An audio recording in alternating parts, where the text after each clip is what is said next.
Hi, and welcome to Homo Ludens, the channel on history and board games. We are live tonight to play a 20-year-old game called Wellington that was released by GMT in 2005. 4-player CDG, which is not that usual, I would say. And to help us walk through the game, understand how it works, play it, talk about it, we have Volko. Thanks, Volko, for being back. You haven't been on the show for quite a while, I think, almost a year or maybe more. Yeah, I know. I believe I was on last year, but it's been about a year. I think that's right. Yeah, we should Glad be to be better back. at. Yeah, it should be very. We should be better at getting you back on stream. We also have Jules. Jules, you also been on the show in the past. We've talked about your game that is currently on P500 called 1848, which is a really also a CDG. Very interesting topic. Yeah, not multiplayer, but still. So if you want to have a look at it, you can find probably a few years ago Jules was here. So that's it's been a while. Yeah, 1 or 2, yeah. Yeah. And we have Christophe Correa. Very nice to have you here. Some of you might have seen his face in different PunchCon debrief in the background and stuff like this, because we were always at PunchCon together every year. But you're most notably known for your work on the Levian campaign series as a developer. Hello, welcome everyone. And we've seen you on a few streams where we're playing also Ready the Troops games, because you're also doing some modules over there helping Thor. So we thank you for your service, Christophe. That's we really appreciate it. And finally, we have Anthony. Anthony, great to have you on. I forgot, but you were actually here before because you were one of the finalists of the Cuba Libre tournament. That was a while ago also, so I don't remember exactly when it was, but do you remember when that was? It was organized on the Coin Discord server, but yeah, we had this tournament and the finals were broadcasted live here. It was really fun. Joe and I were making like football commentary style during the play, so that was a lot of fun. And I can see that we have Joe and Patrick in the chat. Great to have you here, guys. But yeah, I'm gonna show the game. But before we start playing, I think that Volko wanted also to contextualize the game both as a game, what it meant when it was released, and also the historical context of the game itself, so you know what we are going to be playing and have this bit of historical spice on top of the stream experience. We're playing on Vassal, so it's free software. If you don't know, you can download the software and then you can download mods. Some publishers like GMT are very generous with their mods, so you can play most of their games with really good Vassal modules. And we thank the people who are working on making those Vassal modules, because that's really cool. And this one looks extremely well made. But yeah, Volko, I'll leave the mic to you to talk a bit about Wellington. Sure. Well, Wellington is a design by Mark McLaughlin, who is a veteran designer. Actually, he designed a game called War and Peace, published way back in 1980, strategic Napoleonic Wars entry from Avalon Hill, I believe. And after the classic card-driven game genre came up from Mark Herman and Mark Simonich in the 90s, Mark McLaughlin decided to go ahead and give that system his take on the Napoleonic Wars. And he designed a game for GMT called the Napoleonic Wars.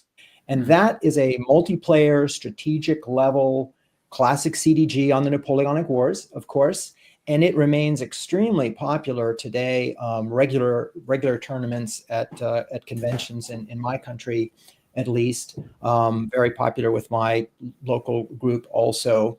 And in it, you're playing as Napoleon or as Britain or as Tsar of Russia and so forth. It's a strategic, diplomatic, and operational game, but there's a lot of diplomacy, and the game victory typically is made or not on how the players make deals with each other. And it has a classic CDG, meaning that you're activating your units with cards, and that each card typically can either be an activation, operations using some points, moving armies and attacking, that sort of thing, or the event printed on the card. So in a very, very, very classic way. And the way that Mark McLaughlin did it in Napoleonic Wars was much used in later designs, and you will recognize, if you know Here I Stand or any of that triplet from Ed Beach and Company. You'll see a lot of the core mechanics are borrowed from the Napoleonic Wars. And it was very successful already in its time in the early 2000s. And so Mark went ahead and did 2 spin-off designs. Wellington is one of them. The other is Kutuzov, looking at the 1812 Russian campaign. And these are more operational in focus. It zooms in on one theater, and we're no longer handling the diplomacy and grand strategy, but we are focused on, as theater commanders, the operations, the movement of the armies and the recruiting and battles. And in that way, it maybe is less popular because it's less interactive in terms of table negotiation. But it's more action-packed in terms of the operations. I tend to prefer Wellington actually to the Napoleonic Wars. And in fact, Wellington is my most played classic CDG, in face-to-face games. So I really love it. And so we'll see a lot of that maneuver happen. But there is some deal, not exactly deal making, but we are 4 players, as you mentioned. And it's really a 2v2. So there are 2 players on a team, but the victory conditions are such with 4 players that that there's sort of a top winner on a side and number 2. And so there's a little bit of competition between the 2 sides. So if we look at the setting, we're of course playing the Peninsular War, but not even the whole Peninsular War. We begin in 1812. So for years now, the Spanish ulcer has been burdening the French with losses, but the Allies, British, the Portuguese, and the Spanish, have not really been able to do much to take Spain away from Napoleon and his brother Joseph, the King of Spain. And 1812, at this point, is when the Allies are finally really getting their pace, their act together to pose a serious offensive challenge to the French. And as you can see, the French are in blue and green, are garrisoning most of Spain. They're sort of spread out across the map in little units of 1s and 2s. And that's necessary because the Spanish people are quite unhappy with the French and with their French installed king. And so the French army is garrisoning all of these towns and the countryside against Spanish guerrillas. And we'll see that play out in the game. There's a rather delicious dilemma for the French in terms of, should they concentrate their armies to fend off the British and Wellington and the Spanish armies, or should they stay in their garrisons to hold Spain against the guerrillas? A problem, however, for the Allies, the British and the Portuguese are the red and the Spanish are the yellow. A problem for them is that the French are unit for unit superior troops. They have very good leadership, especially the French army of the South in green. And so the French are on the strategic defensive, but they have a lot of counterpunch potential. So a great situation for just seeing maneuver and battle, and a lot of creativity is possible in regard to that. It's 1812, so we know, if we know Napoleonic history, what's going on elsewhere is that Napoleon, with his great army, is invading Russia, and here we're just kind of on a side of all that, and we don't largely determine our own reinforcements. Especially the French may notice, if we get to the end of 1812 and we do an interphase, that rather than Napoleon sending them reinforcements, the emperor might actually beckon some French forces away from the players here, depending on how things are going. There's just larger things happening that are out of our control that, as operational commanders, we simply have to deal with. So that's the situation. If you want me to continue, Fred, or you can speak as long as you want, Volko. You haven't been here for more than a year, so you have an open floor. So that's a mistake to tell me that. So fine. What I like to do in learning games together is not tell you all the rules, because that would be useless and boring, but rather talk first about who you are, what you're trying to do to win, what are generally the victory conditions, and then what's the main action in the game, what's kind of the main structure, and then we will bumble forward together and and discover as we go. And I'll be here for everything. So we have the red and the yellow are the allies, the British with the Portuguese and the Spanish. So that's a player each. We have the French divided into two armies, north and south, Nord and Sud. Blue is one French power or faction, if you will. Green is the other. And you win as a side, but then, as I said, you compare the scores. And the main victory condition is how many keys you hold. So a key is a space that is a square or a fortress. So you'll see some spaces are squares and some spaces have the 8-pointed star for fortress. Each of those is a key. And the standard value of that is like 1 victory point for holding that when we do a victory check.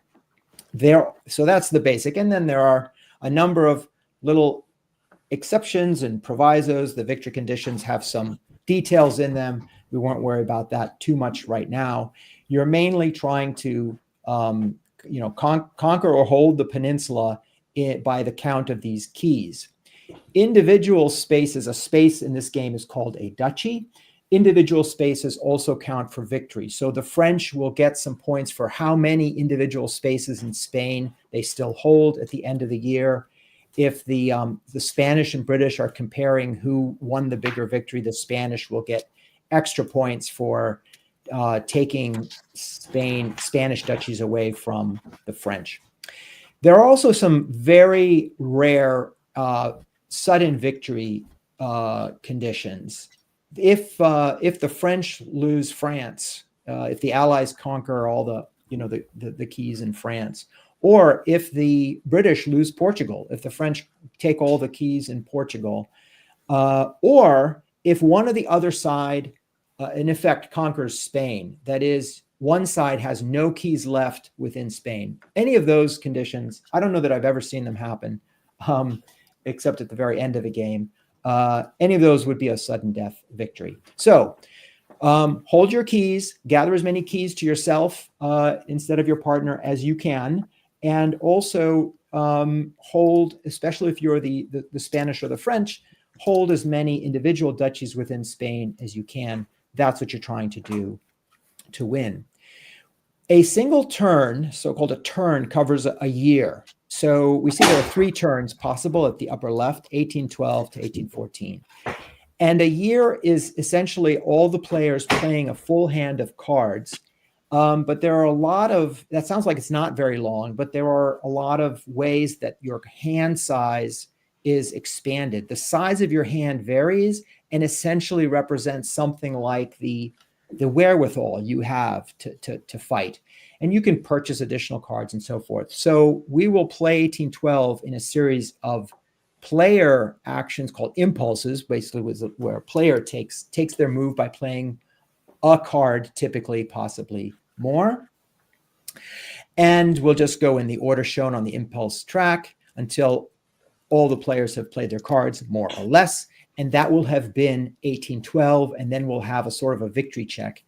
And it's possible then at the end of that, at the end of the 1812 turn, that the game will end right there.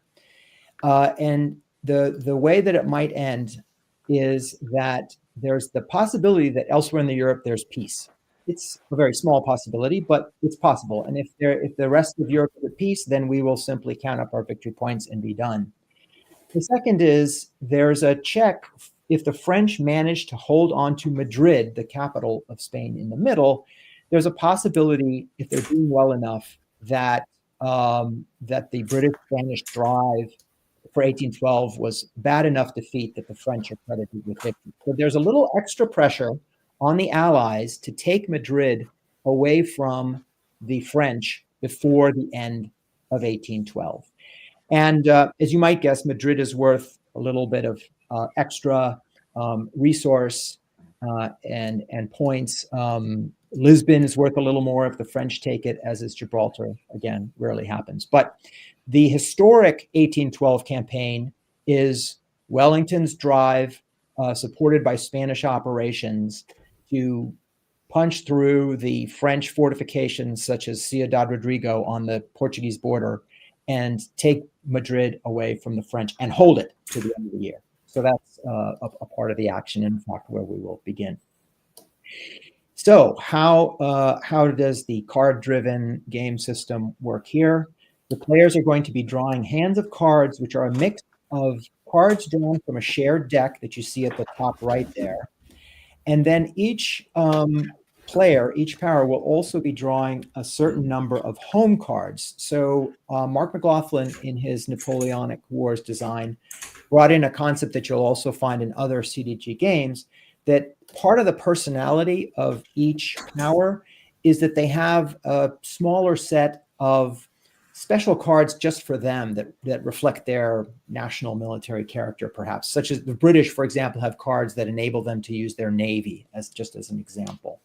And so we're going to get mixes of hands of common cards and our home cards, some subset of those, and then every player then has a hand of cards. When it's your impulse, your turn to do something, you're going to have to play one card, and you could possibly play more, and I'll get into that as well. There's a little wrinkle in that called resources. So each player also starts with a number of resource markers, which are just some extra, I guess, money. Generally, and I think it's each power begins with one resource, and the French Blue Army of the North, they include the king, and Madrid, I think they start with 2 resources, just representing the treasury in Madrid or something. Yeah, these resources. correct. That's correct. This is tracked on the top left, where you have the key controlled by faction and the resources on the bottom right of each of those boxes. So in Vassal, helpfully, you can always go look on that upper left box and see, how things are doing. You can also, to see the resources, click on each side has called an HQ, a little display card. So if you go to the top center and you hit one of the 4, Britain, France, Sud, Spain, North Spain, for example, if you hit that, will it let you look into that? Go ahead and click on that. Do you want me to show the hand or the HQ? The HQ. Let's look at the HQ. So give me a second to show the HQ, because I have to stop that screen and create a new screen. Okay.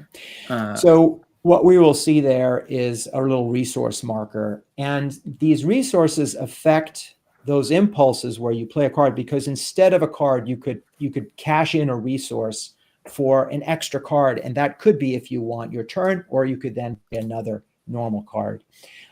You might not want to do that, because resources are also worth, in effect, 1/2 a victory point if you hold them to the end. So those resources also are part of kind of what is your overall wherewithal, in this case, I think, meaning financial wherewithal to fight the war. We can also see here in the HQ, each player will have 3 leaders. Each leader is an army, and that army can hold a certain number of strength points. These are the troops. In this case, the Spanish, 6 or 4, depending on which leader it is. And you might be asking, why doesn't de España have anything? If you go to the, Fred, if you go to the British HQ, we'll see that de España is indeed in the war and does have troops, but he is part of an army group with Wellington. He's fighting together with the British. So to move, you'll need to play cards that have a command value on them. Let's say the command value is 4. Then you'll be able to make 4 moves with an army somewhere. And a move is moving from one space to another on the point-to-point map. So for example, Beresford here, he's got 2 troops of 6. The command rating is how many he could take. Of 6 he can take. He has an army with 2 strength points. He's on the map. If the British wanted to move Beresford, they might play a card. If it's a 4 card, they could move Beresford 4 spaces, or they could move Beresford 2 spaces and Hill 2 spaces, and so on. There's a lot of wrinkles to that, but basically your command is how far a single army can move. You also can move your strength points without an army, without a leader. So you'll notice that there are 1, 2, and 4 strength point pieces, and they're like money. You can change them within your pool of pieces. If it's a 1 or 2 piece, an infantry or a cavalry icon, you actually can move that alone without a leader if you want to. There are things that it can't do, some special things that only leaders can do, but it can also move and even attack. A 4, the cannon can't move on its own. You have to break it up into 1s or 2s to move it on its own. Then the last part of this I'll talk about is those are armies. There are also army groups. So if we look at Wellington, a single leader can also take a whole nother leader and an army under his wing and move together. And in fact, if that subordinate army fits within that leader's command rating, Wellington has a large command rating of 9. If it fits, he can be a staff officer. The leader counts like an SP in a way, called a staff officer. And that whole army moves just as easily as a single army, even though it's called an army group.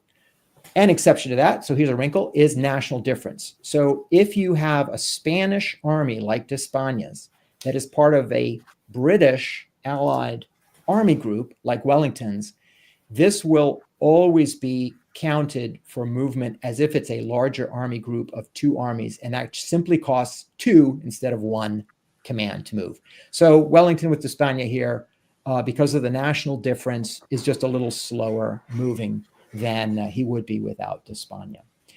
So maybe we can pull up a sample card or 2 on the screen, Fred, and that we can then shuffle back in to look at what the cards in this card-driven game look like and how they work. So I'm going to share my hand and I'm going to start drawing cards. Do you want me You'll see that helpfully Vassal gives you a draw 6 cards button and draw 2 home cards button. And each of you players, you have that's going to be your starting hand. The only difference is the British get to start with 3 home cards instead of just 2. And so we can see that there are multiple sort of little flavors of cards. So I'm going to talk about that. The large number is that command point rating is sort of how far can you move your armies. Another thing you can do with that number is every 2 command points you can use to build 1 strength point. And you can also use these to restore lost commanders to play. And you would just say, let's say the Spanish want to start out with this Los Bandidos card, but they're not going to play the Los Bandidos. They're going to just use it for a 3. They can divide that up as they like. They might use 2 of those 3 points to build a Spanish strength point somewhere, and leaving the third might be to move a Spanish army 1 space. Just an example. So that's a normal card. Or they can ignore that 3 and play the event, just execute whatever Los Bandidos de Sierra does, which is written on the card. So that's the fundamental Mark Simonich style classic CDG decision. With most every card, you can either play the number for normal operations or you can play the event.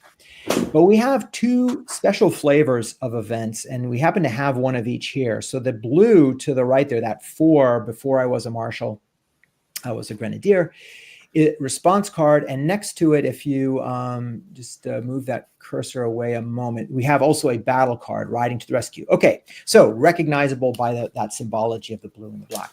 These are very important in Wellington and basically act to, especially with the response cards, kind of keep everybody both guessing about what's going to happen in the next battle, and with the response card, keep everybody involved, because the response cards as an event can be played at any time, even when it's not your turn. It doesn't count for the cards that you would be playing during your impulse. And it can help your friends and hurt your enemies during their turn. So that means as we play, it might be the Spanish turn, but the other 3 players should be paying attention, especially if they're holding some response cards, because they might want to play that just to achieve exactly what they want against their enemies.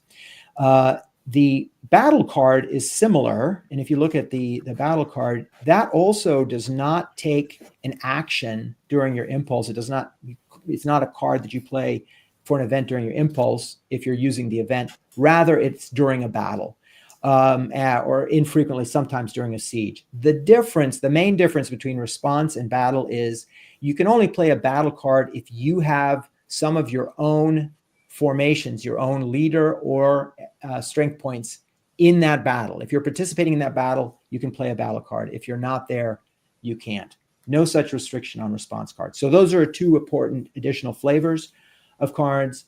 Another difference we see here, if you look at the right at the Spanish home cards, you'll see at the top there's a plus. So it's a plus card. This acts like an extra card to play during your impulse if you want. So you'll recall when it's your turn to go, your impulse, you have to play a card if you have any cards. You could instead play a resource, expend a resource to gain a card and stop there. That could be your turn.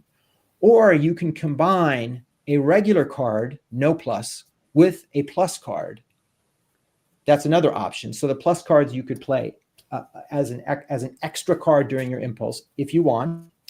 Or instead of the plus card, you can expend the resource. So expending a resource or playing a plus card are like the same thing with an impulse that can be added to, if you want, be added to playing a regular card.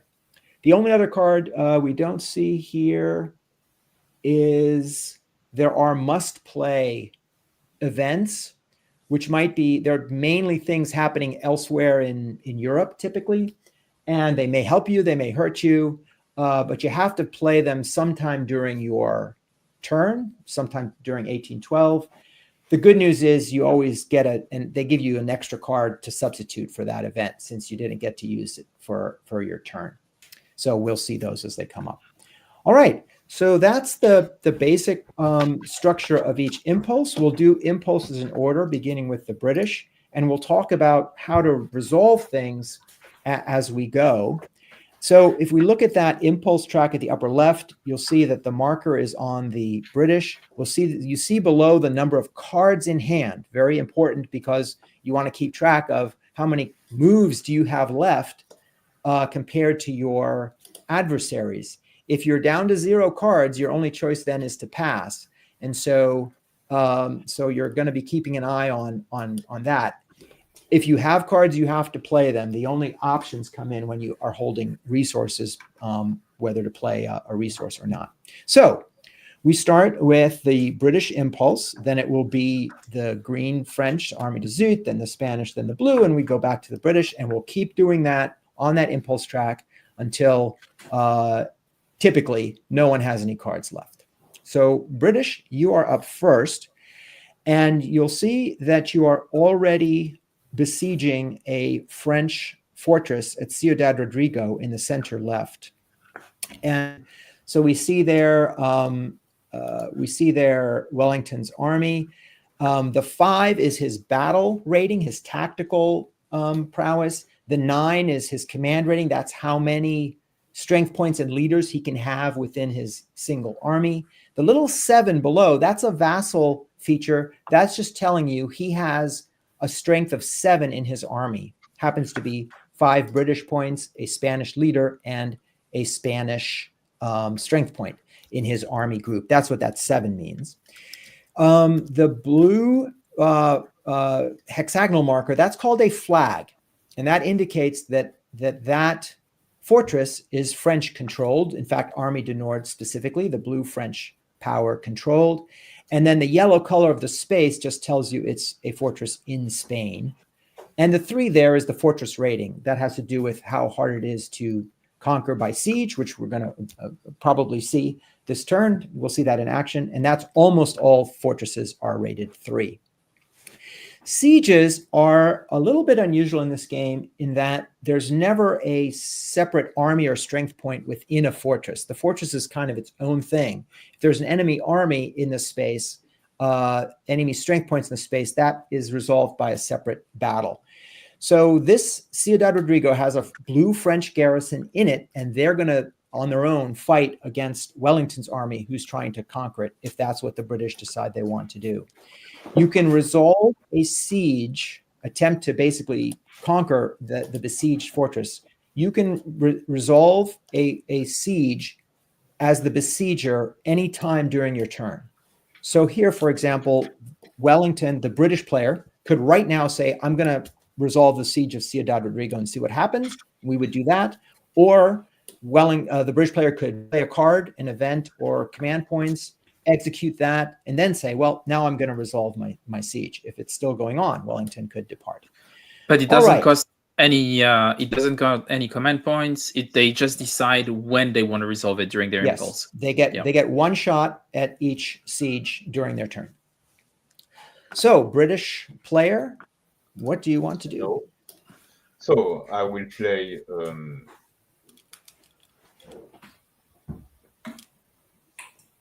Oh, and Christophe, when you play a card, if you can play it on the. Yes, I will play it on the board. Yes. Yeah, directly on the board. It would be easier. Thanks. Yeah. I will play it on the board. So I play form square. Okay. Yeah, maybe make it visible. So right click and. Oh yeah, it's true. Sorry. It's face down. Yeah. Okay. Form square. Okay, I put it on the map. I use the 2 operation points at the top left of the card. Okay. I use the 2 point to activate Beresford. Okay. Who's sitting in Lisbon right now? In Lisbon, yeah. With 2 strength points. I move him 1. Okay. And 2 with Wellington. I suppose he will go with Wellington, right? You can, if you want, include him as a staff officer, and then there's 2 strength points under Wellington, because Wellington has to be an army group, meaning he costs multiple commands to move everything. Yeah. With d'Espagne, because it's British and Spanish together. So if you want to move Beresford to Wellington's HQ, and then maybe we can look at what it looks like on Wellington's HQ, if that's what you want to do. Yes. So I think Vassal even offers you a send to Wellington's HQ or some button. Correct. Right-clicking. Yeah. Oh, and we can see that Wellington's number here changed automatically. Okay, so and so pull up the British HQ and see what it looks like on there. Yep. Do I need to move the Beresford unit in the Wellington mat? Let's see what it's already disappeared. So let's see what it looks like on the Britain HQ. Give me a second so I can bring it up. So this is what it looks like. Okay.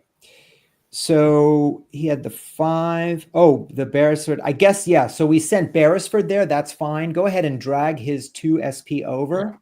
And so let's see what we have here. So this is the organization's a little bit intricate here. So Wellington can command 9. Yeah. We see 7 strength points. We see Beresford, and then the Spanish. Really now, Wellington has his own army. It includes Beresford as a staff officer. He doesn't need Beresford to move all those red strength points. So Beresford just kind of counts as an additional strength point in the army as a formation. So Wellington has a strength of 8. And then in addition, d'Espagne is his own army. So he's really, you could represent that by putting him on the map or not. It doesn't really matter. Either way, Wellington can have d'Espagne command his own troops and move, because Wellington is going to have to pay 2 commands anyway to bring the Spanish along. So right now, I guess Wellington's strength is actually 10, but if he wants to attack with that 10, he's going to need to pay the commands to do so. I believe in the siege, and I'll confirm this by the rules. I believe in the siege, he can only use the British. Okay. And just as a question, can he, for free, just decide to have d'Espagne being its own army and moving it on the map, or does that cost some command points? It does not. You can drop off your troops and leaders for free as you go, and I think you can even pick them up as you go for free. It's quite flexible. And of course, d'Espagne, the Spanish player, could just march off on his own. You know, he doesn't need Wellington's permission. The only restriction is if you wanted to switch that around and for some reason have d'Espagne command instead of Wellington, that has to be during the turn of the army group commander. So that would have to be the British turn, that the British agree to put d'Espagne in command. Which typically you wouldn't do that here. Yeah. You could. Now, since it is the end of the card, I can choose to resolve the siege of the Ciudad Rodrigo. Yes. So let's look at Ciudad Rodrigo, and let me make sure. A single army from a 2-power rank may besiege a fortress during its impulse, may not use any leaders, national or soldier strength points belonging to the inactive power. So Wellington against Ciudad Rodrigo cannot use D'Espana. So his real strength here is 8. Even though it shows 10, he can't use the Spanish. And the siege is like a little battle. So battles in this system go for 1 or 2 rounds. And typically whoever has the most hits in the battle is going to be the winner. The siege is a little bit different. The combat system... Just the leader counts as a strength point. Yes. Okay. The staff officer. So Wellington does not, he counts as 5 because of his battle rating of 5. Yeah. That's how we count Wellington. The staff officer, Beresford, counts as 1, as if he's a strength point. Okay. So we have 8 strength points worth, if you will, formations, and we're going to add 5 for Wellington. We're also going to add a tactical modifier for British nationality being a +1, and so on. So the system of combat resolution, both for sieges and for battles, field battles, is what we would call buckets of dice. Means we're going to count up how many dice you roll, and then you're going to roll your dice, and typically a 5 or a 6 on a 6-sided die is a hit. A 6 kills, and a 5 just temporarily disrupts. And then we're going to roll a bunch of dice, and whoever had the most hits, 5s or 6s, would win the battle. And we can keep track of that on a casualty display. If you go to the left of the flags, you'll see that dice. You can do this in physical play too. There are little red and blue markers. You can kind of keep track across the rounds. How many hits did you roll? How many did I roll? Because we'll need to know that to resolve the battle and its aftermath. So you can see, and you'll have to double click on the stack to separate the blue from the red marker. But we're going to be tracking 6 kills, 5 disrupts. For sieges, however, because of the walls of the fortress, this is the benefit that the fortress gets. The besiegers, here the British, are only going to count their 6s that they roll. And to conquer the fortress, they need to reach hits with 6s equal to the defense of the fortress, which is here, like almost everywhere, a 3. While the fortress, it's going to roll dice equal to its strength of 3, but it will hit on 5s and 6s. We'll roll around, and then if the fortress has not yet fallen, but the attacker got more hits than the fortress did, the attacker may go a second round. And if still not enough 6s rolled, 3 6s, then the siege continues. Otherwise, we have the sack of the fort. Okay, and then one could play perhaps various response or battle cards that might influence that. I choose not to do so. Choosing not to do so, the defender might, or others might as well. If there's no response cards or battle cards being played, we can count up how many dice to roll. So the fortress, simple. They're going to roll 3 and hit on a 5 or 6. For the British, their SP strength is 8, plus Wellington's tactics are 5, plus you get a national modifier, which for the French is 2 additional dice. For the British and Portuguese, the red, 1, and for the Spanish, 0. Sorry. So we will have 8 dice plus 5 tactics plus 1 for being British. So that's 14 dice, if my arithmetic is correct.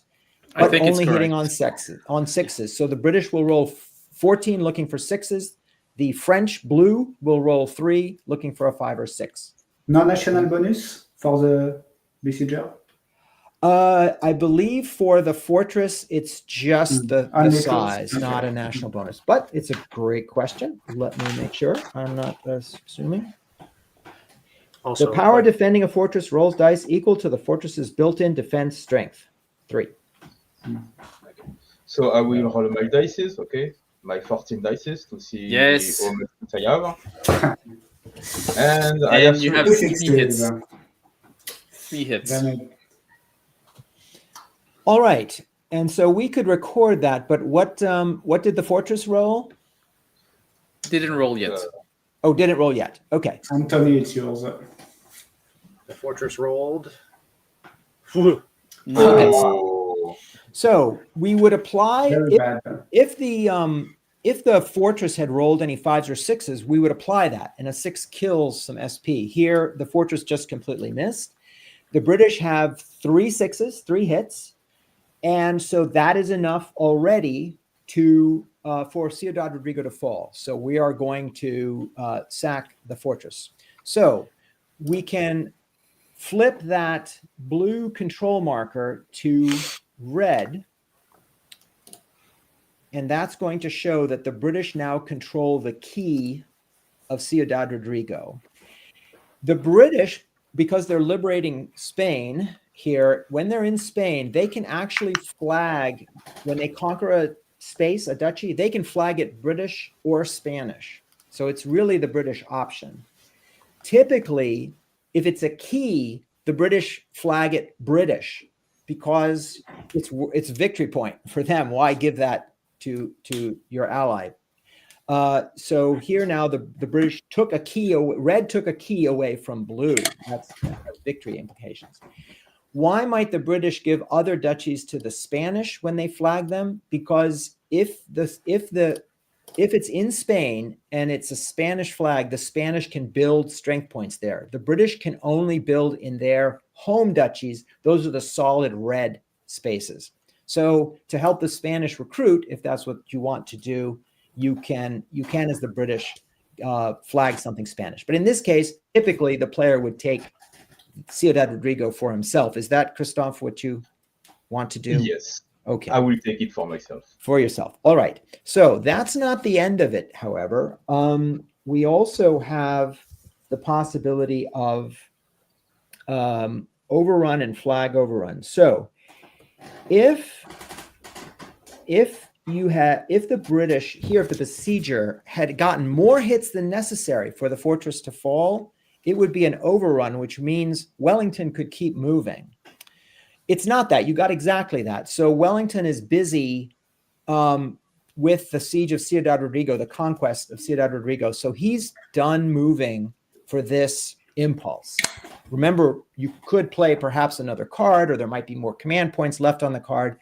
In this case, there's a little marker that they have in the physical game called I don't know what it's. Basically, you're frozen. You're engaged. You're committed to battle.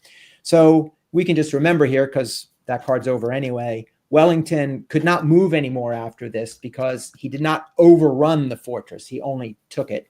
So that's one thing.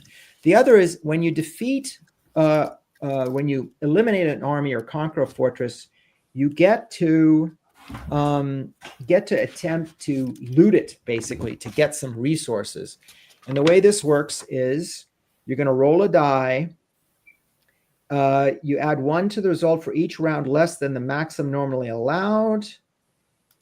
The maximum allowed for a 3 strength is 3. So because this fell so quickly, the British are going to get to add 2. Took them 1 round. That's 2 less than the 3 maximum, which is the strength. And if they roll a 6 or higher, the British will get 1 resource by sacking Ciudad Rodrigo. So roll 1 die British. We're going to add 2, and you're looking to reach a modified 6. Oh. Okay, so no resource for you, no loot for you. So that concludes that siege. It also concludes any movement possible by Wellington's army group. And it concludes that card because you used both of the command points on that card to move Beresford. The British could now, if they wanted, they could now play a plus card, or they could expend a resource to draw a card, or they could simply pass the impulse on to the French green player. I will pass the impulse to the French green player. All right. So under the impulse marker in Vassal, I think right-click next, and we go on to Armée du Sud. Okay, I have just- oh, go away. Just one question. So Britain started with an extra card. Is that correct? Yeah. The reason Britain starts with an extra card is because they draw 3 home cards each year Oh, yeah. instead of 2 for everybody else. And we're going to keep track of who has the most cards. After our first 4 impulses, everybody's gone once. This question of preempt or no preempt, that marker you see there, will come into play. And it basically means if there's one player who has more cards than every other player of the 4, they can preempt other players, meaning they can insert their own turn in between the normal sequence of impulses. Oh, okay. All right.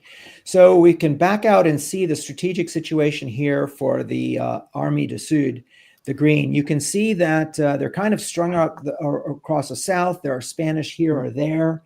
Very often and historically to the east, the green French player will attempt to defeat the Spanish at Valencia and capture that. That historically happened.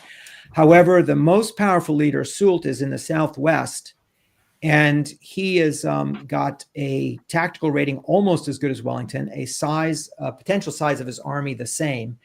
And so he might try to do something offensive elsewhere. And a kind of a key question typically in 1812 for both the French players is how much do they want to scoop up these little garrisons to form a large battle army or leave the garrisons in place. So I'll just need to tell you a little bit about why all these garrisons are out there. If we get to the end of 1812, well, we will if you were to play, but if we get there today, during that interphase, the Spanish will get to roll for their guerrilla operations. And it means that they have a chance of taking any unfortified duchy that has no French garrison. They might just take it over. So all those little green and blue 1s and 2s are out there to protect against that guerrilla action that comes in the future. And you do get points as the French or the Spanish just for duchies that aren't keys. The keys are the most valuable, but the other duchies also matter for victory and for reinforcements in the Spanish case. Okay, Army of the South. What do you? Yeah, I had an important question that relates to how I will scoop those little garrisons up. For interception, can you intercept an army that moves in a space where there's already friendly troops? So you cannot. You can. So where there are already troops friendly to the moving army, you cannot. Yeah, okay. So let's talk a little bit. As we move around, there will be the chance for the enemy to react. And one of those possibilities is called interception, in which and it has to be an army. It has to be a leader, not just a strength point alone, that is next to a space that the enemy entered, can basically roll against their tactics. And if they roll well enough, instantly move into that space, and they arrive there before the moving army, the active army, gets there, and the active army is forced to attack them in a battle. That's called interception, to force a battle somewhere. And there are cases where it can happen and can't happen. One case it cannot happen is if there's already an enemy garrison or force there. The opposite of that is it evasion or avoid battle? I think it's called evasion. And it's basically moving away. When somebody attacks you, you can try to get away, and anybody can do that. You don't need a leader to do it. There are restrictions. Again, you're rolling dice to see the better tactics you have, the more likely. And if you fail, if you try to evade and fail, you're going to lose a die in the battle because they've caught you in column as you're in the process of trying to get away. All right. So I will go against the advice of leaving those garrisons to protect from the Spanish guerrillas. And I will play this card. You can't see it. I will flip it. The Duke of Damnation, which is the Great Marshal Jean de Dieusous. And I will try to have him scoop them up to try to make a big army and do some spectacular actions. Maybe I won't say where. because of secrecy. So I think I will, the way I want to do it, because I have to first go north to pick the troops, so I don't enter in a empty space because I can't, because the card says I can't enter a space where I could be intercepted. So I think I have to do it in a weird way. So you're doing this one for the event. So you may move by land through an unlimited number of friendly duchies, gathering any soldiers and leaders to his command.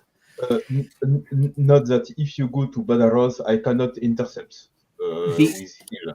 Yeah. Yes, but neither to Cordoba because I have already troops there. That's what we.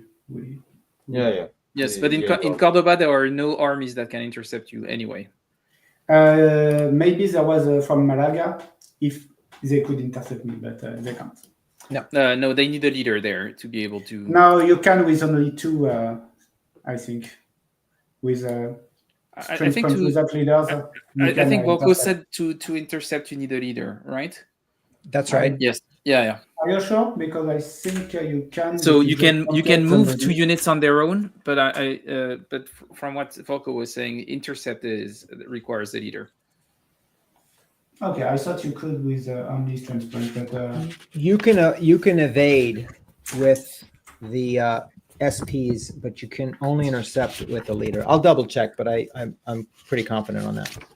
Okay, no problem. So I will just send Soul to the north. I just can't go through Valencia, of course, but so I can move an infinite. So I'll just visit the Spanish countryside a bit, and here I'll start picking up units.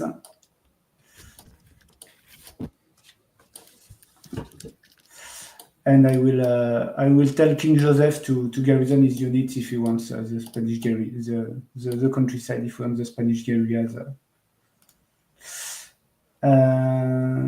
So actually I could keep one there. Go pick Drouet. 6.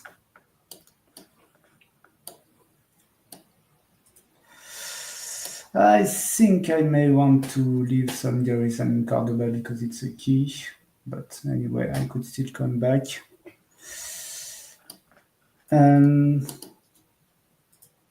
Okay.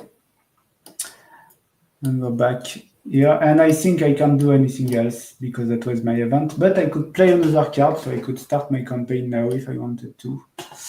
Let me think about that. And while you think about that, I'll just interrupt with just a little housekeeping practice that I have, which is if you look at the spaces that the green garrisons were occupying, like Castuera here, they are yellow and they have this little green triangle. The little green triangle on the map means when you set this up, it's controlled by green. I found in play that I miss this little green triangle. It's too small for me. So we have all these nice control markers. So if there's not any green troops there, I go ahead and just put the flag there. It means the same thing, but it just makes it, to me, more clear who controls those spaces. It's green, not yellow. So I have a question. Before anything happens, I want to play a response card. And let me know if you think it's a good idea, Volko. But I want to play. Probably not. I want to play the stragglers that says a moving, intercepting, evading, or retreating formation suffers attrition in the duchy it has just entered, and each additional duchy it enters during this impulse. Right. I would argue it's not a formation. It's just suit, not a formation from the event. So yeah, so a formation in this game just means leader, strength point, or leaders with strength point, army group. They're all formations. However, I guess I would, now we get into this classic CDG or any CDG issue of the interaction of the details in these cards and how to adjudicate that in the rules. And I'm just looking at Soult may move by land. Okay, so I guess I was wondering, does this Duke of Damnation special gathering count as movement? And it does say move. So I guess we would have to say Soult was moving so you could play stragglers on him. So he That would makes have sense? to play That's right. attrition for every step he made for each duchy. Just one. He is going to have to do attrition in the duchy just entered once, right? So where did he Okay. just entered Sevilla? No, but Oh, you can do so from the first, and you say. In Oh, yeah, Cordoba, I would have and then needed do everything here. to play it before Jules started moving. I don't think that's true. I think. Oh, Yeah, in each. like a Oh, to second. get each additional. I see. You could play Yeah. it before, and then he would have to wait and see whether, because he would then have the option not to do that whole move. Yeah, exactly. Not to I move know, in the end. because I can't Now- retract. It says I can't retract my move. A moving, intercepting, or in the duchy has just entered in each additional duchy during this impulse. Okay, so however, there is an advantage to waiting in that attrition is worse if it's a larger group, right? Yeah. So shall we play that you played it now as Soult Yeah, entered sure. Sevilla? Yeah, I think that's fine. Yeah. Okay, so I guess the Drouet was already there with his one. Yeah, it would have been. It would have No. been. It would have been in it when I. He was moving also with Soult. Yeah, I picked him up from as the an army middle. group. Okay, Yeah. so they're all together, and now they're going to. And this is also buckets of dice. Basically, you count up all of the troops and leaders, and you roll one die for each one, and every 6 is like a kill. That's attrition. So that would Yeah. be 12 in that case. No, because there were 2 that did not move from Sevilla. 2 were Oh, already in yeah. Sevilla Yeah, and yeah. didn't move. Okay. So that would be 10. Yeah. 10 dice. Not 10, because there is 9 troops, so 7, so 8 only. So you no. count every leader. So you would count leaders, those 10, for 11, Drouet and 12. Oh, Okay, so because I Drouet thought is- the leaders did not count. yes, but- the leaders also count as formations for attrition. But Because again, they is- fight like one strength point. They have Mhm. think they have their personal guard. Yeah, or I whatever. see. Each leader only worth 1 point? Of course, Yes, okay. the army commander is worth his tactics rating instead of 1. So Soult, if he were fighting a battle, would be worth 4, Yeah. not 1. Yeah, but But for every attrition, it is staff one. officer below is, and every army subordinate army commander in an army group, they're going to be with 1. So Okay, here now, for Jules, Jules, you SPs need plus to leaders. roll well. A lot of 6s. That would be 10, perfect. 6. No. Maybe Sue is a five- good I would marksman. settle- He would not allow it. I will settle for 5 6s. 5 6s would be fine. I think I can go for 6 5s, maybe, but Oh, Or look at 3. this. 3 6s. That's okay, I guess. all right. So they're regrouped or just killed? So let's see, for attrition, that's a good question. They may go into regroup. Dun, dun, dun. Ambush and trees. Hey, Koza. All right, movement and attrition. Putting Sorry, in I the- think it's because I do think it's I think it goes into the regroup box, and we can talk about what that does in a second. Attrition, here we go. It says elimination. Eliminate. Where's my first? Yep, they are eliminated. So something of interest here. I mentioned that you can build your strength points back, but where you build them is important operationally, because they have to be in your home duchies. So if the green power wants to rebuild green SPs, it won't be in Sevilla, it'll be back in France.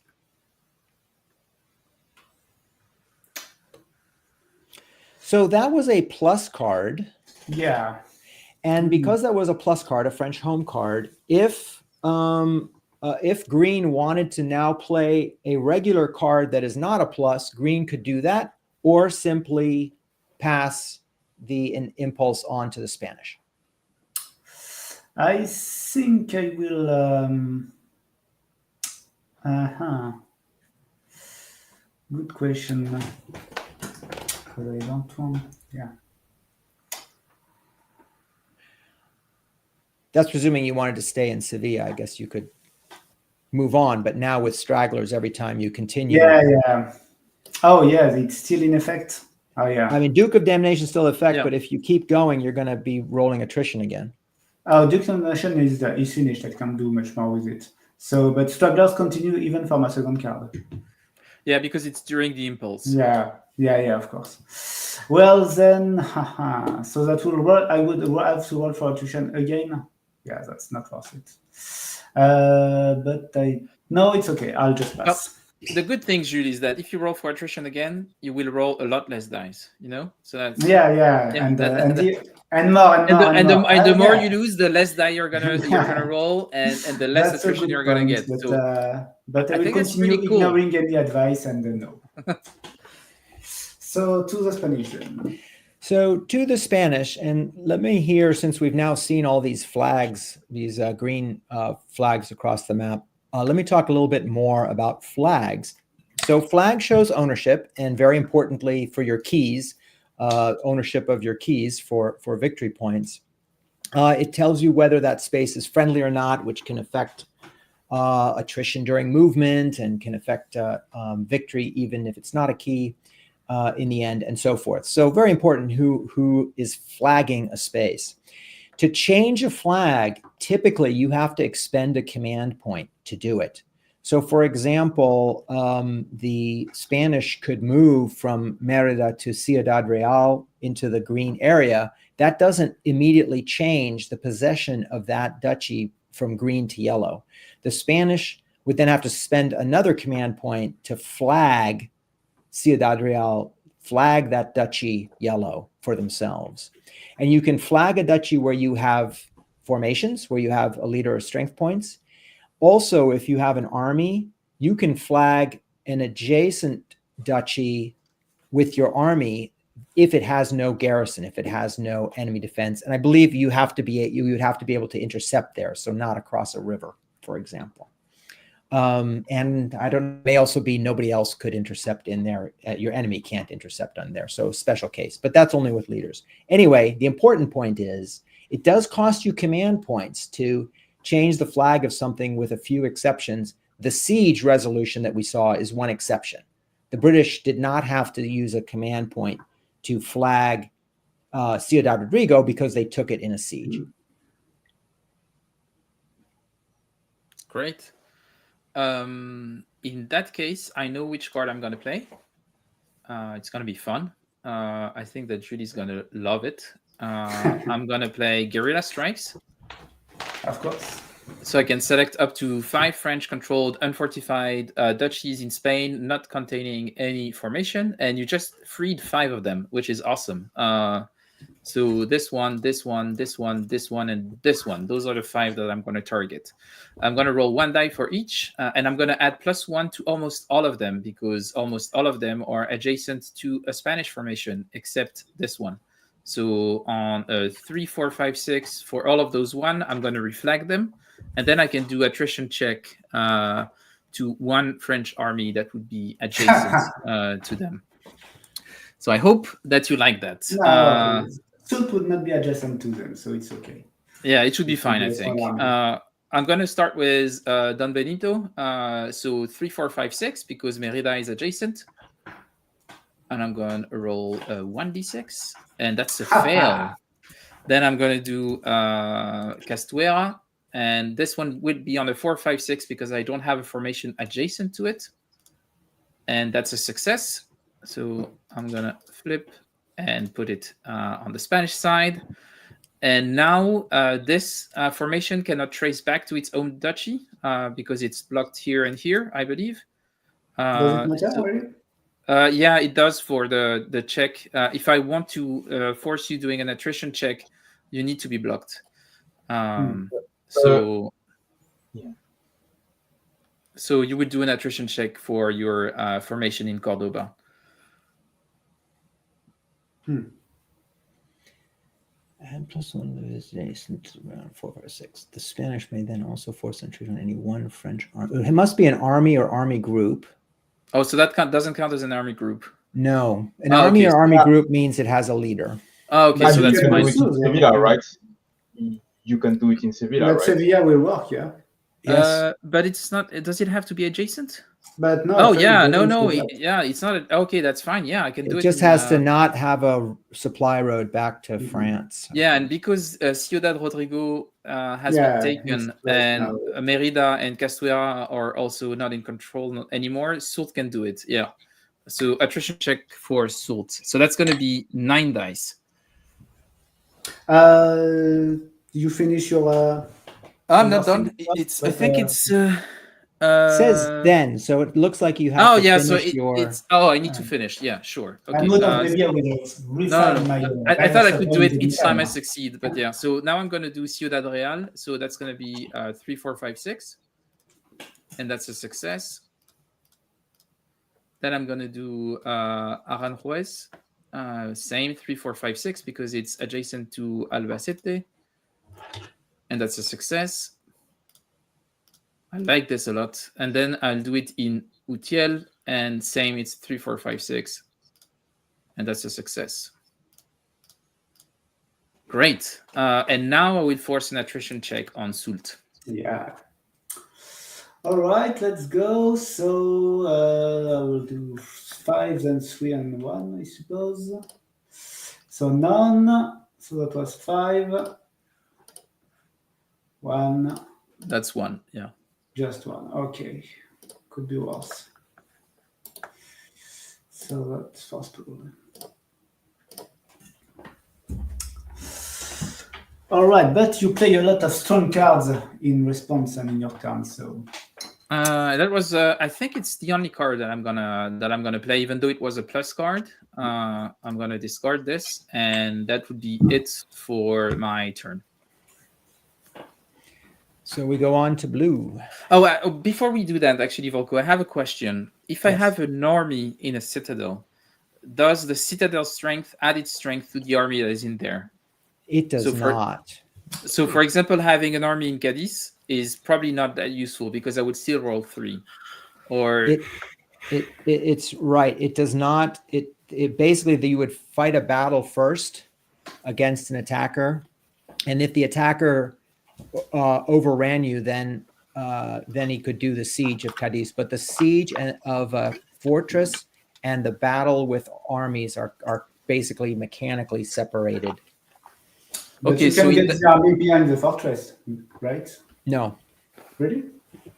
you cannot fit an army inside a fortress in this game. So in that case, I'm going to change something slightly. Then I'm going to play another card because I don't want to stay in that fortress. So I'm going to play this card, Los Bandidos de Sierra, and I'm going to use it for ups. So I'm going to use 1 to move here. I intercept with Soult, of course. But I'm moving into a space that contains my own units. Yeah. Yeah, that was my question. Jules, can you stop cheating? That's just I'm shocked by your behavior right now. So that's 1 operation points, and then I have 2 operation points, command points left. And I guess with those 2 command points, I am allowed to build armies in those spaces now that they are on my time. I think so, yeah. Yes, which you is can. awesome. And it's 2 SP per strength point, or 2 commands per 1 SP. 2 commands per 1 SP. So I'm gonna play.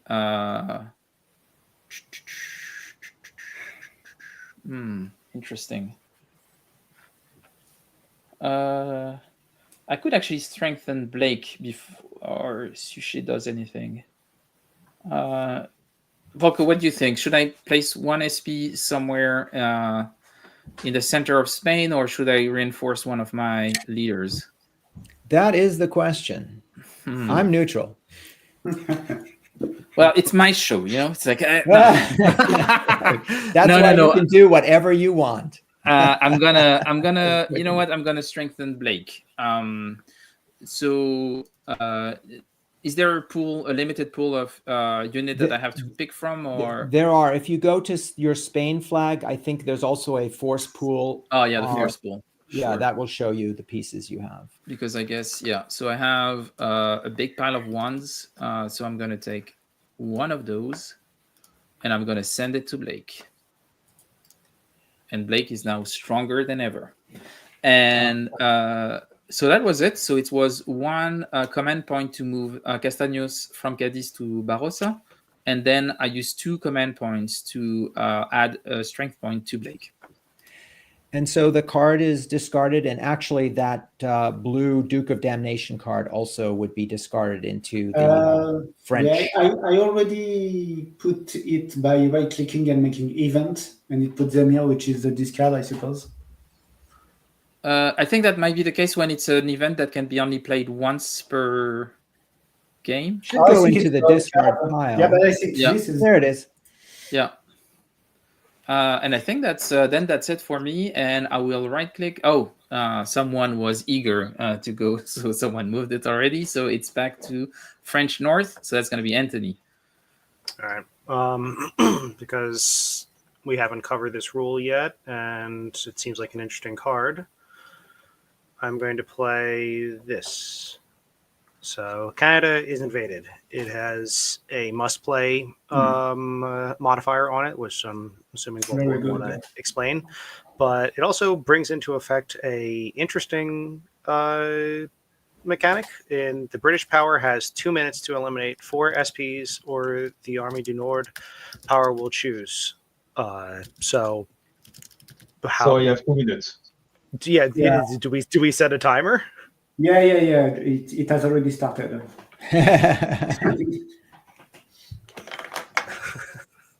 Thank you to my southern ally. Okay, so I am removing one. Can I remove the Spanish ones? They have to be red. No. That's a pretty offensive question. So the timer is on. I'm gonna show. I will remove from Almeida. Okay. I will remove one from Ile. Okay. At Elvas. And I will remove 2 with Wellington. Okay. 42 seconds. It's that's a decent time, Christophe. I think you did amazingly well. So this is an example of this other flavor of card, the must-play cards, which are typically events happening elsewhere. I think I said elsewhere in Europe, in this case in Canada, so elsewhere. And the consolation prize to having to play it, whether it's good or bad for you, is that you get to draw another card. And if you want, you can right away play a card as if this never occurred. But notice it says may play that or another card on Canada invaded. Oh, so interesting. If blue now wanted to say that was my turn, they played a card that was their turn, as I read it. Okay, so I'm going to draw one card. And can he choose between general card or a home card, or it has to be a card from the shared deck? Yeah, if not specified, it has to be a general card, not a home card. Okay. This card is removed from play, by the way. Yeah, but I think this is what the box is for. This is for remove from play cards. There is a remove option. In Vassal. Yeah, right. You right click, you might want to do that. Yeah, I've done that. All good.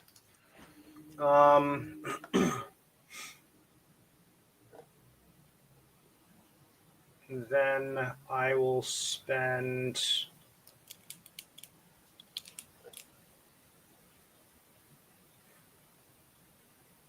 But then again, you don't have to play a card, and then you will have as many cards as the British, which yes, but I guess might have an impact, or like to. No, I'm not. I need to. That fort fell like a house of cards. It did.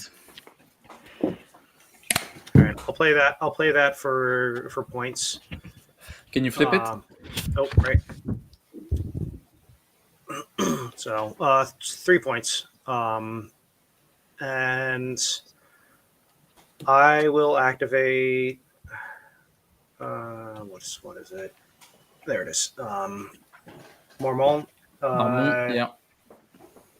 So that's for 1. I'll move him up here. And you do that by You put them into the pool by just Drag and drop, I think. okay. There's So, also a send Oh, there's a to. right click. Ah, too. right. Yeah. There we go. Okay, so that's one.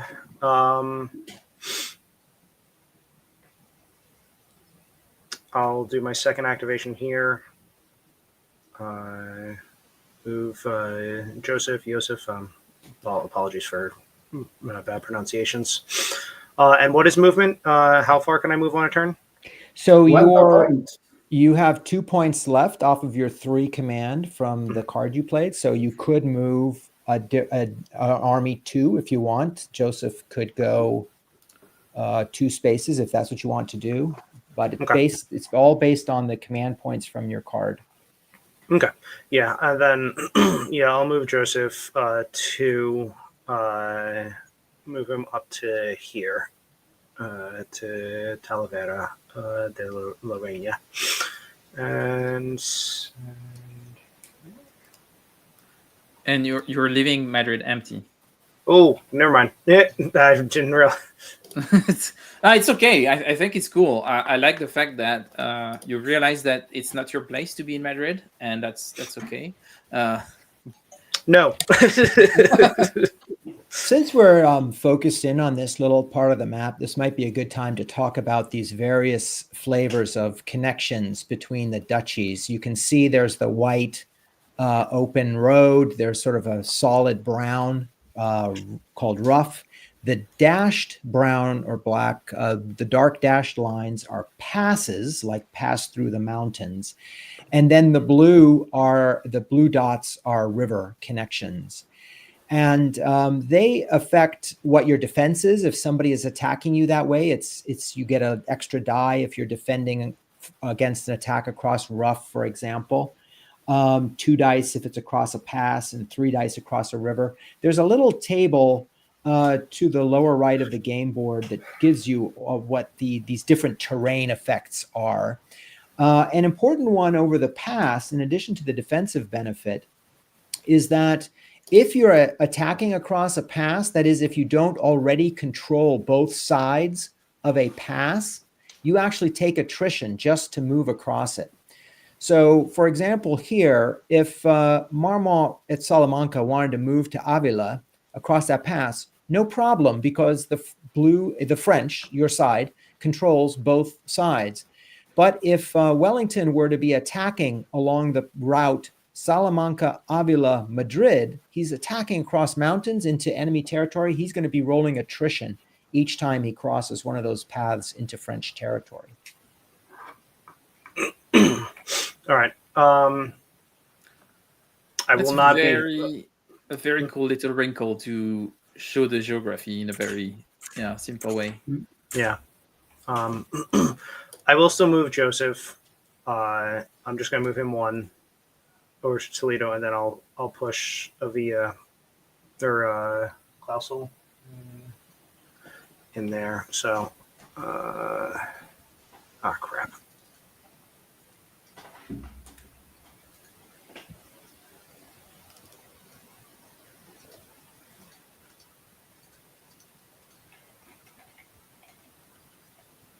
Doesn't have a French flag. Okay. Yes, that's because that little blue dot, there you go.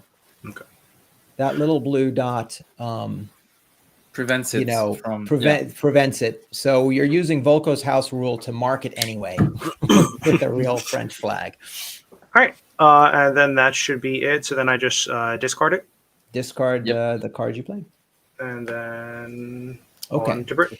So now if you look closely at the impulse track, you'll notice something has changed, and that is we have this preemption marker.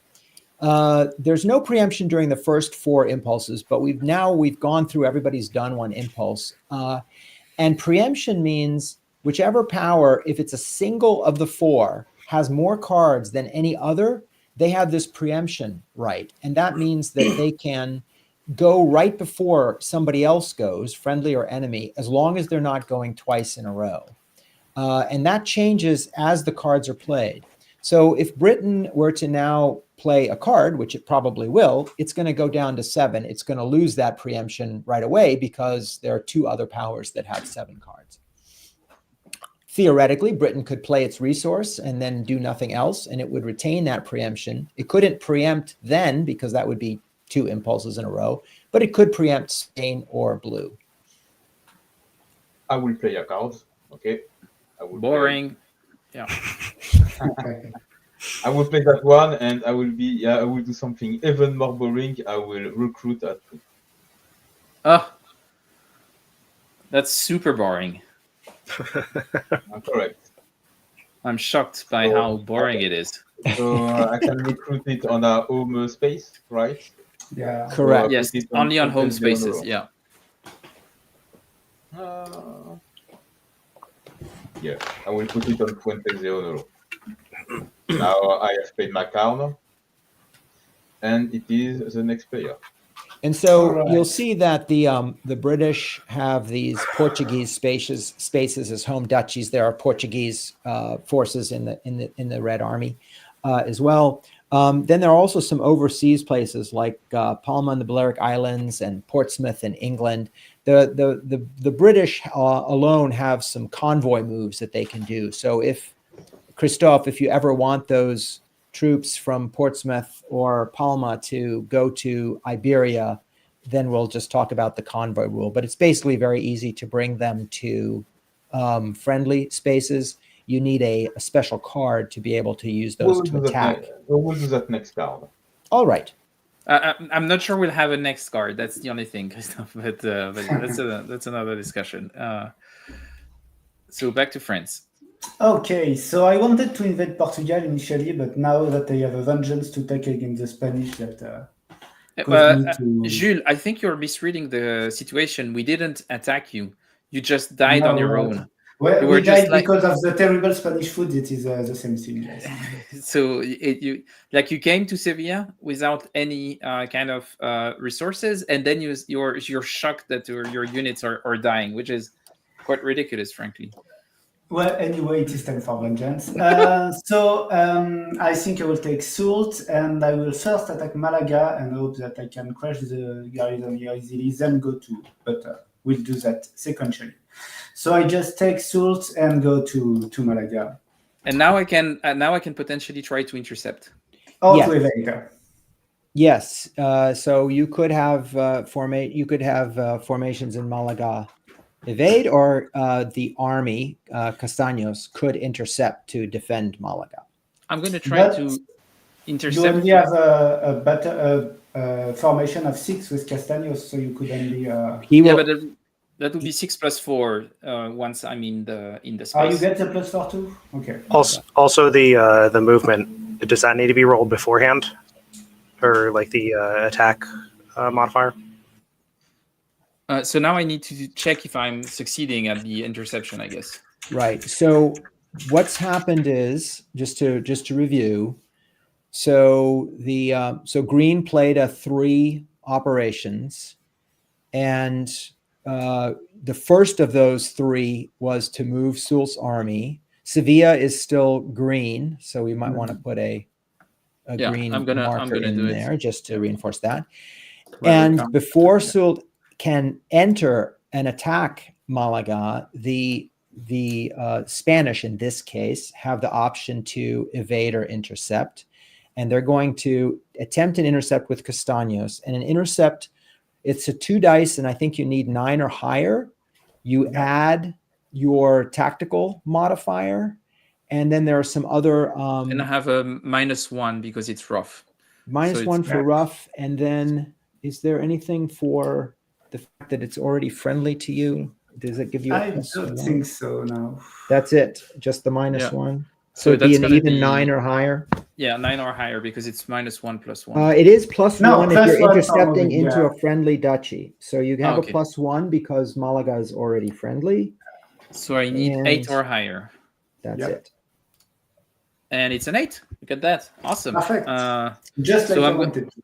I'm gonna remove 2 units because Oops, no, that's And not for what I viewers, wanted. the reason that the Spanish have to leave 2 SP at least behind is because Castaños has a command rating of only 6. He can only bring a strength of 6 with him. So I'm going to send this to the force pool. Give me a second. I need to organize my force pool a bit. 2 et 2. Parfait. So now I'm coming here. So now I have 10 strength points. But because you're going across rough, I'm going to also have an extra die, I believe. Yeah.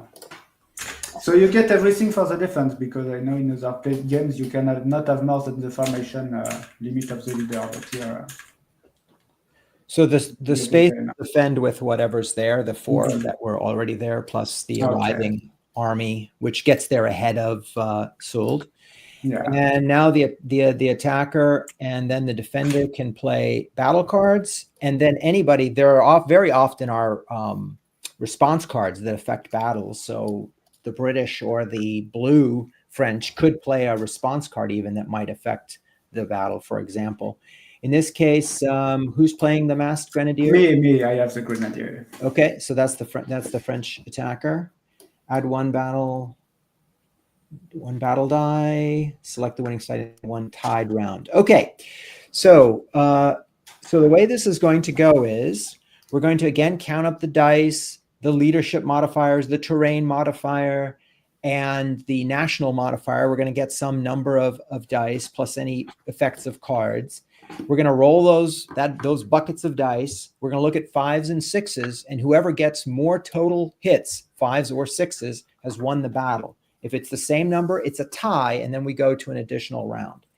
So right now, what are our 2 buckets? How many dice? I believe I would have 6 plus 4, 10, plus 1, 11, plus 1 because of the terrain, so that would be 12.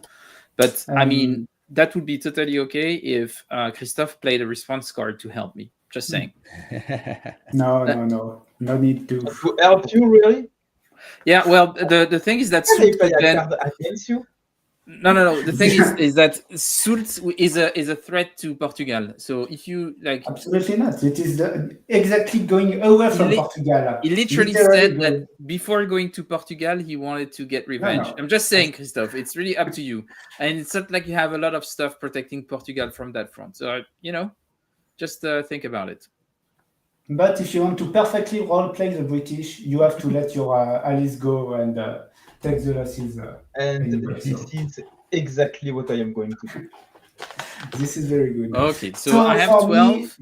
I have 7 force points, plus 4 for Sult, plus 2 for the national bonus of the French army, obviously, plus 1 for my grenadier, so that's 13. 16. 16? Yep. 7 plus... wait a minute. 7 plus 4. What's your advantage for... national bonus 2. And 1 for the cards, the massive grenadier. So the French 14. add 2 because they're French. Yeah, so that's 14. 11 16. plus 2, 13, plus 1, 14. I think right. Oh, see, Julie is again cheating, so that's cool. Everyone can see it. So, now, I just think that the French bonus should be higher with Sult. Yeah, that's a different question. But that's okay. So yeah. I'm sorry. So I'm going to specify the number of dice, and I'm going to say that I'm rolling 12 dice. And versus 14. So. And that's 1, Whoa. 2, 3, 4, 5, This is 6, cheating. 7 hits. So let's mark these just to show more visually how this battle plays out on the casualty display. I'm going to share the casualty display now. So let's make the Spanish red on the casualty display. And so you'd mark your 2 6s, right? I think so. You'd +1, next, or whatever. So right click next probably is how it's done, or as you like. Is this one +1 to collision hit? Yes. 1, 2. And then for the lower red 5, the disrupt results, it'd be 5, I think. 1, 2, 3, 4, 5. So that would be 5 disrupt. Okay. All right. So now we roll the French, and we'll return to this when we see the French results. This is totally scandalous. I think the dice roller has a prejudice against French people. Actually, you rolled pretty. Oh no, you rolled shit. No, this is very bad. So 2 hits. But I think to I will disrupt. send the guard because. Oh, so you can play this response card. Yeah. Okay. Committing the elite young guard. So it's only 3 extra roll, but that can take away some of your successes. If I roll with 4s, I roll. Yeah. So, all right, 3 dice. So that's 1, 6, and I take away one of your 5s. But So you. I think I still lose. So that 6 means that your hit is going to increase by 1, right? Yes. Yeah. And then you One remove hit. 1 of my disrupt. Yeah, but you still win. And we see coalition or the Allied victory by 1, right? 6-5. Yeah. Yeah. So we don't go to a second round because we have a winner, the defender won, and then we're going to inflict some losses. If we went to a second round because of a tie, well, we have a card in play that would cancel the tie. It would go to the attacker because of that battle card. But if we did have a normal tie, we would go to a second round. We would first inflict these losses. That is, the kills and disrupts would not count anymore, and we would have only remaining value. And we also would not count the rough terrain. That the terrain only counts in that first round of the battle. However, none of that's going to happen. We have a Spanish victory in the battle. So we're going to, the disrupts heal themselves after the battle, but the kills have to be taken. So the French will lose 3 strength points and the Spanish will lose 2. That's for those 6s, the kills. I think it's the other way around. It's the other way. Sorry. Yeah, I take 3, they take 2. Yes. Oh, they actually exceeded you in kills, just Yeah. lost the overall battle. Yes, I'm sorry. My apologies. And at one point it said that there was a route. Could you just kind of go into what that would be? Yes. So there are 2 other possibilities, a rout and an overrun. In fact, there's an overrun and then there's flag overrun, which goes beyond that. So a rout is if the victory was by at least a difference of 3. And what happens in a rout is the loser converts all the 5s suffered into 6s. All the disrupts become kills in a rout as the routing army is, run down. That's not the case here because the Spanish only won by 1. And overrun is if the enemy formations are completely eliminated. There's nobody left. That allows the winner, if it's the attacker, to keep moving. If it's not an overrun, that army is done for the impulse. So Soult here cannot expend those other 2 commands from the original 3 card because this was not an overrun victory. A flag overrun is if you exceeded the number that you needed of kills to eliminate the enemy force. Then if that space is not already flagged for you, you get to flag it for free rather than having to use a command. So none of those apply here. It was an ordinary, plain, run-of-the-mill victory for the defender. So Soult would get a little marker in the game. I don't know if they have it under markers here, but it's a temporary marker just to show that he is not able to move anymore. He's not able to activate anymore in this impulse. Yep, so I've got 2 points, so I think I will just go with Suchet and attack Black to try to get my revenge that I wasn't able to. So you want to lose another battle? That's no, I want to win this one, and okay. Well, so I spend 1 point to leave Tortosa alone because I don't believe in garrisons, and Suchet and this point that we will bring to Suchet. That young guard response card would be discarded. Yep. I think I'm gonna try to. I want to try to evade. Yeah, I think I'm gonna try to. So it's 5, 3, 8, 5 et 2. That should be pretty easy. Yeah. Yeah, I think I'm gonna evade. So I'm gonna evade to Utiel. And that means that I'm gonna have +2. So it's gonna be on a 7+ that I'm gonna be able to evade. Is there a negative effect of me trying to evade and failing before a battle? Or? There is. You will lose a battle die if you fail to evade. I also think you might get a +1 to your invasion roll because Utiel is friendly to you. Oh yeah, right. Yeah, so that would be 6 or higher. But I won't take the risk. I think I'm gonna stay there. Yeah. So in that case, for me, that would be 7 dice.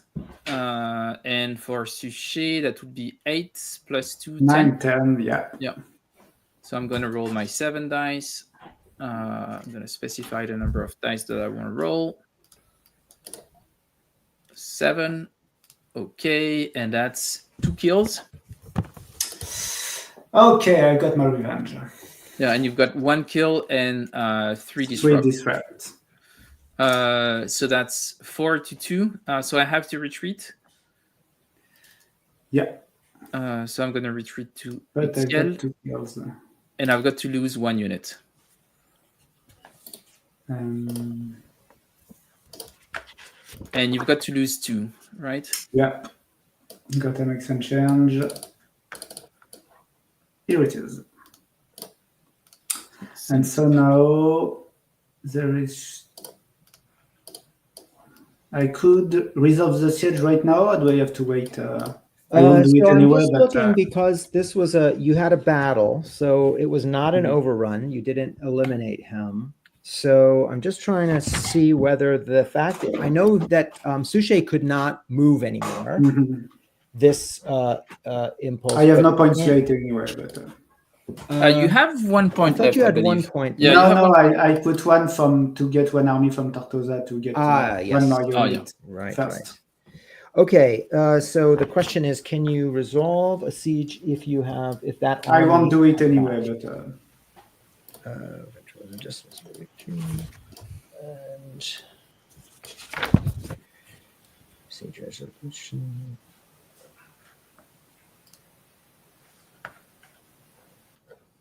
So it's only if the besieger has not already fought a non-overrun battle there during the impulse. So because it was not an overrun, you cannot yet roll your siege. of course, then it's over for me. Yes. Great. So then we're going to my impulse. So let me think about what I could be doing. And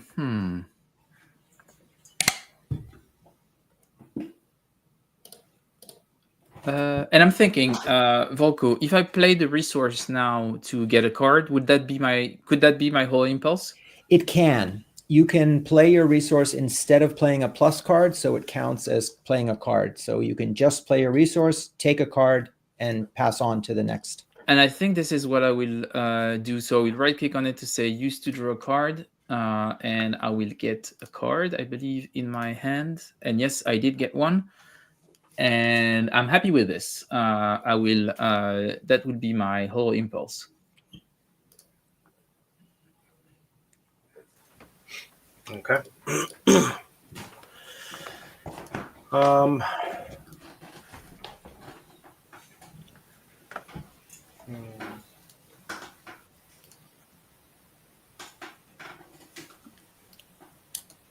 So Anthony, what are you thinking?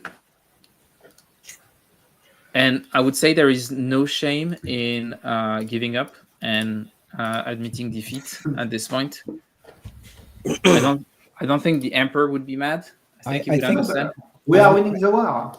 I think what the Army of the North is dealing with here is maybe ennui because Wellington hasn't been moving. Yeah. All right. So as a leader moves through, they can pick up people as like troops along the way, correct? Yep. Yeah. Yep. Yes. All right. In that case, I will play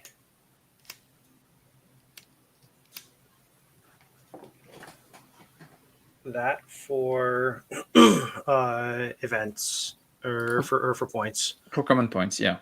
And then I'll take Joseph, and I will move the 2 here. It'll move them to Almaraz, picking up both these along the way. Okay, so that's 2 movement points, 2 command points. Yep. It's a bit dangerous, but Hmm? that's a bit dangerous to go this close to Wellington with such a bad leader. But I won't give any ideas to the British. I think the British already has some ideas, so I think it's okay. And then I can use no, I can't. So I could not build. I could not like spawn. You would have troops. to spawn in Only in Limoges, Bayonne. Bordeaux, Soustans, and Bayonne. That would be the only 4 places where you could spawn new units. Mm-hmm. Okay. You don't have the technology to make French people in Spain. Yeah. No forcing conscription here. So There is, of course, a card that lets you do that. You're recruiting Spanish into your army, but you have to have that particular event. okay. Now you can move your. You don't need leader. You can march your garrisons around if you want to do that. Yeah, I believe that's what I'm going to do. So I'll move Zamora. You know Into what? Marmont. Oh yeah. No, I'm gonna move them here. So they can stack, right? Yeah. Yeah. So 2 2s is the same as a 4. Yeah, That's that would be a 3, so a 2 and a 1. Yeah. Oh, a 2 2 and and 1. Sorry. Yep. So okay, and that's my that's my movement. Great. Do you want to play another card or a plus card? You know what? I will play this. Ooh.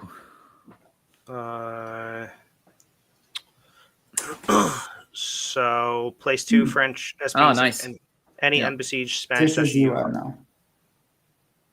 So it's any or like so does that counts for any open Spanish duchy, or just one? Any one. You Anyone, pick one that is that you occupy or control, and you put 2 French. Now note it says French, so you could do green if you want, but typically. But No, the the army of the South is having their own problems. We're so I will put them. I'll just replace the ones in Zamora. Yeah, Ganix is upset right now about seeing some Spanish traders. I can understand. It's okay. So then that would be. But he was nice, Ganix. He didn't put them in Bilbao. I guess that's at least that's that. Yeah.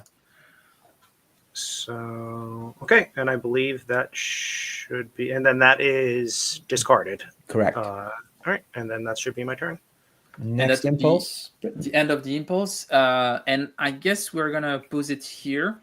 So we've been through 2 rounds of impulses, and I will extend the invitation. I'm really excited about seeing how this is gonna unfold. I would be very happy to keep this game going at another point if the 4 of you are up for it. But I don't know. How do you feel about finding another slot to keep playing this? Good idea. I'd have to look at my schedule, but yeah, I'd be down. Yeah, Christophe, same. Yeah, I'm good. Yeah, Volko, would you join us? I'm certainly happy to see how it plays out. Okay, that would be great. I think it's super interesting. It's a bit odd because there is a lot of things that feel extremely familiar, but at the same time, it has a lot of its very unique flavor.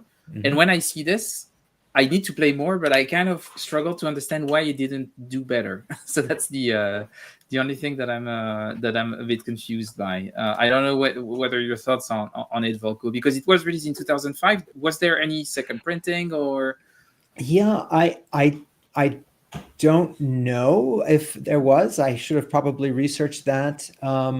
All I can say is in my friend group, I mean, we've worn our copies out. So it's just for me been locally very popular. But even among them, I think there's a slight preference for doing the whole thing, doing the Napoleonic Wars does have more going on. It has all of this operational maneuver and battles and recruiting and all of that, but it also has the diplomacy. It has the diplomacy in trying to recruit smaller powers like Denmark or Turkey to your side. So that's going on with your command points. And it has the grand diplomacy between the powers. So you have a player who's Austria and you have a player who's Russia, and they can support each other against Napoleon or not support each other against Napoleon. And so I think that maybe the market gravitated to the larger package that does it all, rather than the more humble, focused in on the operational maneuver. That's all I can think. I think you can't in Wellington, you can't play Napoleon. You can't be Napoleon. No player's Napoleon here, right? But that's perfect. That's a nice change. I mean, yeah, for me, I find it charming, because I believe that it's in Wellington that the operational system really shines, and you don't end up waiting around for, this player, Prussia's trying to recruit Sweden or something like that. You don't have to go as far around the table. And the volume of battles and maneuvers that are going on all the time, and the number of response cards in the deck, mean that I've found that all 4 players, stay involved all the time, because you're kind of waiting for just the right moment to zing your enemy with your response card, even if you're not the one fighting the battle, for example. And you can play this 2-player also, but I just find it just really shines as a 2 versus 2, but the 2 on a side are not completely together. And I just find that that's a very tasty combination. Yeah, because I understand that you don't get the full thing, but I think it's also probably more playable because you don't have this big diplomacy thing. Like when you play Here I Stand, it's a big part of the game, and that's why it also takes kind of a long time. So I feel like this is a kind of a sweet spot. You could probably play it in an afternoon, I guess. So yeah, I think it's great. I need to find a copy of it. I think it's really interesting. Yeah, so that's really cool. I would really like to thank you, Volko, for teaching us the game. Christophe, Jules, Anthony, that was great playing with you. I'm a bit sad that I had to play with Christophe. I think he's the worst person to be allied with because he's the worst overall. But I think I'm not a very good ally, to be honest. Yeah, you're an awful person to play with. But as an ally, you're even worse. And Niels was saying in the chat that actually it has never been reprinted. So that's there is maybe something about that. I would be curious to try the bigger brother, Napoleonic Wars. Is this 4 players also? Is it like it can be more? I think it's up to 6. Up to 6. I think that would be awesome to try it 6 players. That should be such a cool convention game. I don't know. 2 years ago, 2 years ago in PushCon, I think we played it. You played it? How did it go?